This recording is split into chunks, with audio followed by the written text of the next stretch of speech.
Hey fish friends, Zenzo with Tazawa Tanks, back with another video. I wanted to talk today about a subject that I've been thinking about for a long time and decided that it would make a good topic for a video. And there was a recent situation that made me think about it all over again as far as filming a video, so I thought I'd film it today. And really that subject is supporting your local fish store, also called an LFS for short, and buying local. And before I get into buying local and why you should buy local, I don't want this video to come across as anti-big business, anti-corporations, anti-big box stores, because I do feel that those companies do have value in this industry, and they do serve a purpose. So there's nothing wrong with those stores, and I've had good experiences in those stores in the past, and there are some times that I will use those stores. So and that that situation might be, for example, the dollar per gallon sale. So if I want to buy a 40 breeder or a couple 10s or something, and they're very inexpensive and they're brand new, and I don't have to worry about leaks and things like that. So, in those situations, they serve a purpose, and because of the volume that they move, they are able to offer those discounts, where a small store that doesn't have that volume in sales is not going to be able to match that advertised price. So there are times when they do serve a value. I also use the big box stores for buying products for my dog, and taking him to the groomers or the pet hotel if I go on vacation, things like that. So again, I don't want to bash the big box stores, and by the big box stores I mean like the Petcos and the PetSmarts and the Super Pets and those really large chain pet stores. And the other good thing about those big box pet stores is they do get more people in the hobby. So if it's somebody new that is inexperienced, they might not know to go down to the local fish store, where to even find the local fish store. Maybe they're buying cat food and they say, oh, I'd like to get a beta or something. So it does help to get people into the hobby. So I really think that those stores do serve a purpose. I also don't want to bash on the employees of those stores, because there are times when you have some really good employees that just happen to work in a big box store. It might be they love fish and there isn't a local fish store in their area and they want to work with fish, and so they work there. Or it's just a job that they take, and they don't have a big background in fish, but maybe they become a hobbyist and an enthusiast and they learn a lot about fish and they just continue to work there. Personally, I've actually had some really good experiences with a couple employees from those big box stores. One of them knew right away. She said, hey, what's your YouTube channel? You're a YouTuber, I'll follow you. She followed Rachel and Corey and knew all about that stuff. So she was very knowledgeable when she saw me buying certain things and asked me what I was doing. And I was actually buying meds, and she was asking me a bunch of questions, and I told her I had some fish shipped and things like that. And then another situation, there's a young kid that works in another big box store, and super knowledgeable. He has his own little small service business on the side, and he's just like an encyclopedia when it comes to fish. So he was a really knowledgeable guy too. So there's nothing wrong with those stores and those employees. Really, I want to talk about why you should support the local fish store in those smaller mom and pop operations.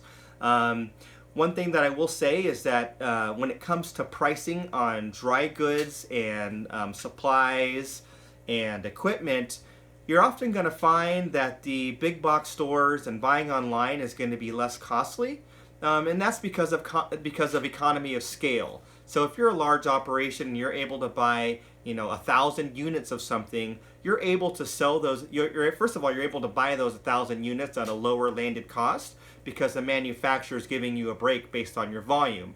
And then also because you're selling so much of them, you can build a smaller profit margin into those products, because you're going to make it up in volume, and then you're going to make it up in aggregate volume of all of your sales of all the different goods that you're selling. So if you only have a 15-20% markup on a glass tank, but you're also making money on dog food and cat litter and bird feed and all kinds of different things that those stores have. So they're able to capture revenue in a lot of different areas where the smaller stores aren't.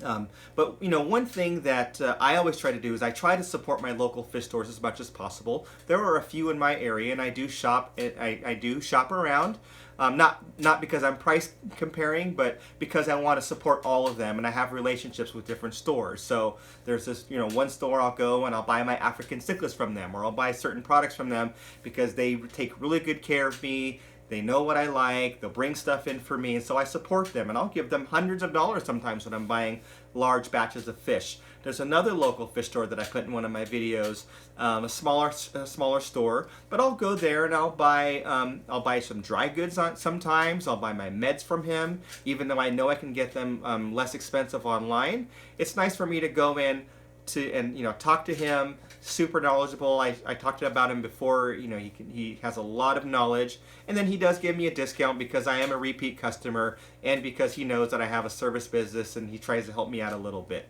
I'll also use them when I'm buying dry goods for customers, just to kind of support that local fish store and not take sales away. Another area where your local fish store is really gonna help you is when you're buying plants or livestock, because again, that local fish store employee generally is going to be more engaged, and I haven't talked about this yet, but generally that local fish store employee is going to be more engaged and more knowledgeable than the big box stores for the most part. Again, there are exceptions to the rule, but for the most part, generally the owners involved, the employees are super engaged, probably former customers, so they really understand the product, they understand the livestock, they understand the plants, and they can really speak on it and really try to help you. And also, I found that the smaller operations, those LFSs, generally have better livestock because they can't afford the losses. So when they're bringing in fish from the breeders, and they're quarantining them and medicating them and then selling them to you, they usually take care of those fish very well and have very good tank maintenance and great water parameters, because once those fish are received and they've been received in a healthy manner, they are then responsible for those fish. So if the fish die, that's their profit. Where a larger operation, they have more room, because, as I explained earlier, they have economy of scale and they can make it up in other areas where the smaller stores really can't. So if they have 200 fish die, that could really wipe out their profit margin for the day or for the week, depending on their operation. So generally speaking, you're going to find better livestock. But for the most part, I really like the local fish stores because of the knowledge, because of the the expertise, the communication, and their ability to really help you. So whenever you get a chance, I really will suggest that you use your local fish store, seek them out, build a relationship, and it really makes the hobby enjoyable. For me, I have a lot more joy when I go into one of the local fish stores and start talking about fish, start looking around. They're saying, "Oh, Zenzo, look at this and look at that, and look, we brought these in, or have you tried these new fluval bug bites or something like that?" I really enjoy that interaction. Then next thing you know, I'm talking to this person about the history of the water in San Francisco, and when they switched from chlorine to chloramine, and when they moved from this reservoir to that reservoir. It's a lot of very useful knowledge. When I go to the big box stores, I go in, I find my product. Usually there's no help, so I just look on my phone through Google to see if I need to do any research on a product. I buy it at the check stand, and I'm out the door, right? And there's usually not a lot of interaction with the employees. So, and then the other thing I want to talk about briefly, and kind of what sparked me filming this video today, is there are times when it does make more sense to buy things online because of availability or because of price. And even if it's so, for example, I recently broke my my Aqueon water changer. So if you're not familiar with the Aqueon water changer, it's basically a Python. So there's a Python brand and then there's an Aqueon brand. The Aqueon is a little less costly, not as strong as well. So I actually had a few parts break a couple times and had to get them replaced. And so finally I just said, there's too many broken parts and I was tired of fixing it. So I just rigged it to be a siphon, and now I have just extra 50 feet of vinyl tubing. And what I decided is I decided to buy a Python to replace my Octagon, and I need it for my service business, so it's a real necessity. But I also didn't want to pay 50 something dollars for the Python in a store, and that's what they cost typically, even in the big box store sometimes, but also at the local fish store. And it is important sometimes to be frugal and to be good stewards of your money, and not to or if you don't have a lot of it, or for whatever reason you just want to make sure that you're getting the best value. So what I did is I wanted to buy a Python, but I also wanted to support a local fish store. And so what I did in this situation is I went to Aquarium Co-op's website. Aquarium Co-op is a local fish store. Now, they're not local to me. They're based up in the kind of North Seattle area, so they're 2 states away. But still, they are a local fish store. Just not local to me, but they are a local fish store. It's one operation. They're fish geeks just like I am, and very helpful, etc. And so I went to their website and saw that they had a Python available to purchase, and that Python is listed as the same price as it would be if I were to buy it, let's say, from Dr. Foster's and Smith, or on Amazon, etc. So then I purchased it, and then it rerouted me back to Amazon. But then what I learned later in a YouTube chat with Corey is that sometimes Amazon will have we'll be able to create a relationship with a local fish store and give them some revenue from the sale of that product, and have it filter back to the store. So even if it's not something that the store is carrying, just the fact that I'm buying it through their site, I'm still getting the same Amazon price of $39.99 or $95 or whatever it was, it's $40. I'm still getting that Python at that online price that the smaller stores really can't compete with because of the volume and the economy of scale. But I'm also helping the local fish store because some of that money from that sale is going back to the local fish store. So that's just another way where you can help. And I also advise to talk to your local fish stores and say, hey, I've got 5 tanks, and I buy all kinds of food every month and filters, and I've been buying this stuff online because it's I am getting a much better deal. That store might end up giving you a discount if you're a good customer and they see your face all the time and you're buying other stuff from them.